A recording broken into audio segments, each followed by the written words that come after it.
Kruk, kruk. Kancil mengelus perutnya yang dari tadi mengeluh lapar.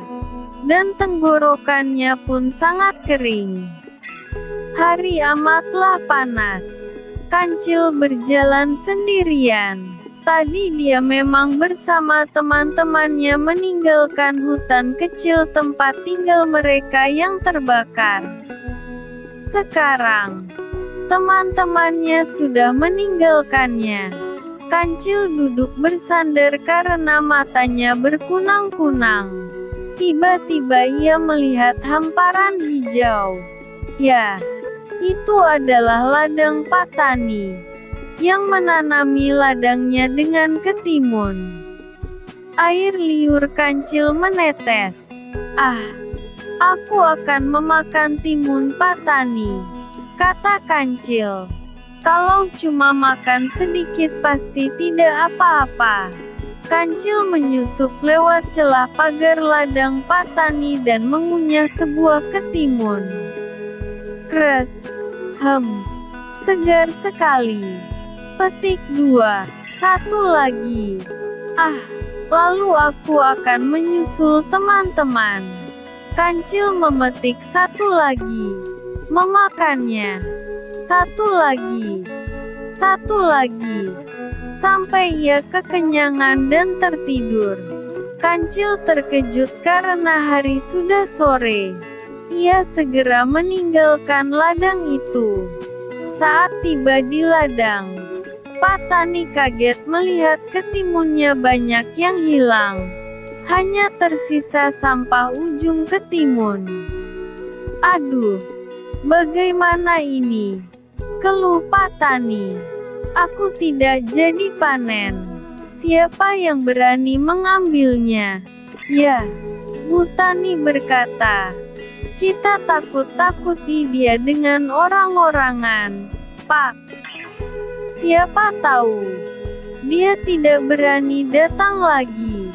Petik 2, ide bagus, Bu. Ayo, kita buat sekarang. Mereka membuat orang-orangan dari jerami dan menggunakan baju bekas dan caping Patani. Esok harinya, si Kancil memasuki ladang itu lagi. "Apa?" Patani berjaga di ladangnya. Serunya terkejut. Ia menunggu sampai Patani pergi. Namun kelihatannya Patani betah berjaga di sana.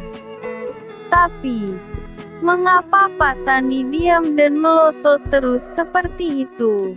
Ya, Kancil memberanikan diri untuk memasuki ladang dan Patani tidak mengusirnya. Akhirnya Kancil mengerti bahwa itu hanya orang-orangan yang dibuat seperti Patani. "Ayo, makan bersamaku, Patani," ajaknya dan mengambil caping orang-orangan itu. Ia makan sampai kenyang sambil nyender ke tubuh orang-orangan itu. Setelah kenyang, Kancil segera pergi. Sorenya, Patani terkejut karena ketimunnya tetap hilang. "Ulah siapa sih ini?" katanya geram. "Sepertinya pencurinya sudah tahu jika ini orang-orangan dan bukan Bapak," kata Bu Tani. "Bagaimana jika kita melumuri orang-orangan ini dengan getah, sehingga akan membuat lengket pencurinya? Lalu mereka melumuri tubuh orang-orangan itu dengan getah buah nangka." Esoknya, Kancil datang lagi. "Wah, Patani, kamu masih di situ," katanya lalu mulai memetik ketimun dan mulai memakannya sambil menyenderkan tubuhnya. Selesai makan, ia berniat pergi. Tapi, badannya lengket menempel ke orang-orangan itu. Tiba-tiba datanglah Patani. Kancil tidak berkutik. Dia harus siap-siap dihukum. Oh, rupanya kamu yang memakan hasil jerih payahku. Pak Tani berkacak pinggang. Ampun, Pak Tani. Maafkan aku. Hutan kecil kami terbakar beberapa hari lalu. Kancil memohon. Ya, tapi tetap saja mencuri itu tidak baik. Enaknya, saya kasih kamu hukuman apa? Ya, Pak Tani tetap kesal. Bagaimana jika kita hukum dia membereskan ladang selama seminggu dan menanami bibit ketimun lagi? Pak, usul Bu Tani. Kancil pun menerima hukuman itu. Ia tahu bahwa memang dia bersalah. Dia bekerja dengan rajin dan berharap Pak Tani sungguh-sungguh memaafkannya. Akhirnya, hari terakhir hukuman si Kancil tiba. Terima kasih sudah bekerja dengan rajin. Kancil, jangan mencuri lagi. Karena perbuatan itu merugikan orang lain. Lebih baik kamu berusaha dengan jerih payahmu sendiri.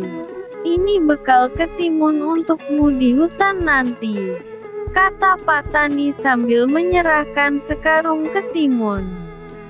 Aku meminta maaf sekali lagi atas kesalahanku, Pak Tani. Terima kasih tidak menghukumku lebih berat. Aku berjanji tidak mencuri lagi. Kancil berkata penuh penyesalan. Kancil kembali ke hutan. Ketimun pemberian itu selain dia makan tapi juga menyisihkan sebagian untuk ditanam di kebunnya sendiri. Supaya dia juga bisa panen timun.